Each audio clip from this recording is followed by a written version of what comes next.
You're listening to the Murder Speaks podcast, the show that spills the tea about true crime. Here's your host, Wendy Hinbest.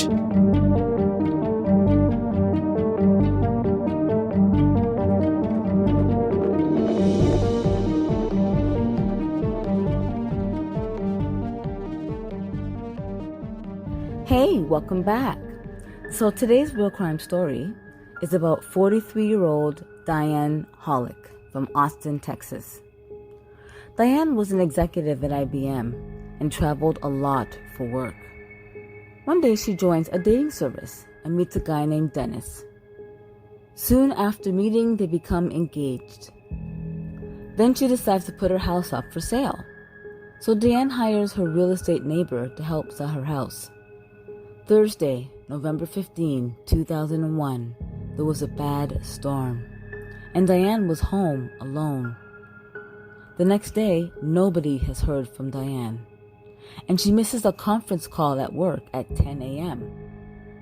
One of her co-workers were concerned and asks the police to pass by her house and check it out. All the windows and doors were secure. The officers checked her house. Nothing was out of place.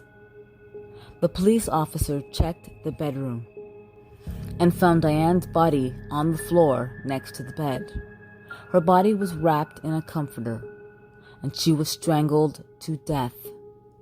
There was ligature marks on her neck, but there was no indication of forced entry, no signs of defensive marks on her neck. However, there were markings on her hands. It appears her hands were bound. The police dusted for fingerprints and found nothing. However, there was a towel out of place, and the towel had hairs on it. It appears it wasn't a robbery because Diane was wearing jewelry and there was a lot of cash in her purse. However, Diane wasn't wearing her engagement ring when they found her body. The police talked to Diane's friends, and they tell police that Diane and Dennis fought a lot, and Dennis was controlling. During the week of the murder, she'd had a fight with him. Dennis was leaving her messages on her voicemail. The police told him Diane was dead, and he didn't seem upset. According to the medical exam, Diane was killed between 3 p.m. November 15th and 3 a.m. on November 16th. Dennis says he was in Houston at the time preparing a presentation for work. But Dennis tells police that he thinks Diane's friend Ray Chancey might have killed her. He said Ray had a bad habit of becoming attracted to women who aren't attracted to him. So the police speak to Ray Chancey. He tells police that he wanted a relationship with Diane, but she didn't. He tells police that he had a key to her house. He also tells police he didn't approve of Dennis. The police feel that Ray seemed too eager to help with the investigation. So police take his fingerprints and DNA sample. Several women say they saw a strange man the day Diane was murdered. He told them he was looking for a house for his wife and wanted to come in and look at the house and pay cash.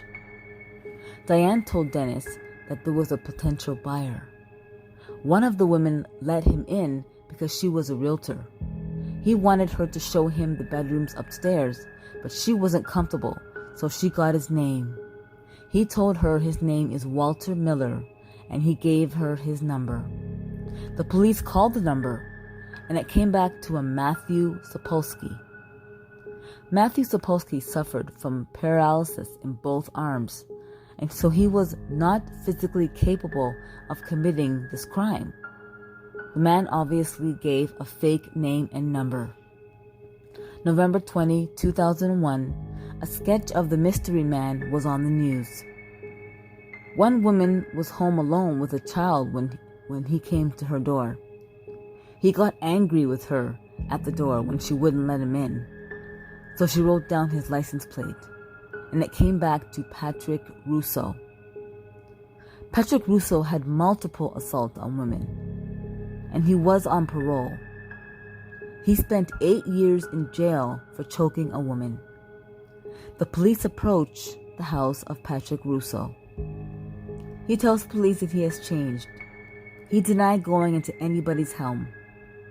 Russo tells police that he went to a radio station the night Diane was murdered, but his cell phone pinged off a tower close to Diane's house. A woman had a flyer that he had touched. It was processed for fingerprints, and the fingerprints are a match. February 5th, 2004, Patrick Russo goes on trial. Diane let him in. She led him upstairs and gave him a towel to dry off. But once he was in the house, he tied her up and killed her. February 20, 2004, Patrick Russo is found guilty of capital murder.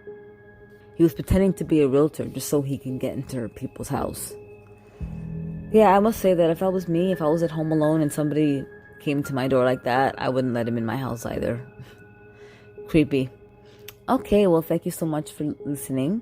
If you'd like it, please share it. Sharing is caring. And if you are a true crime addict like me, check out my store, crystalkiss.com. That's Crystal with a K for some murder merch. I sell t-shirts, hoodies, leggings, and tank tops. It's free shipping on all orders, so check it out. Thanks for listening. Don't forget to subscribe. Thanks. Bye.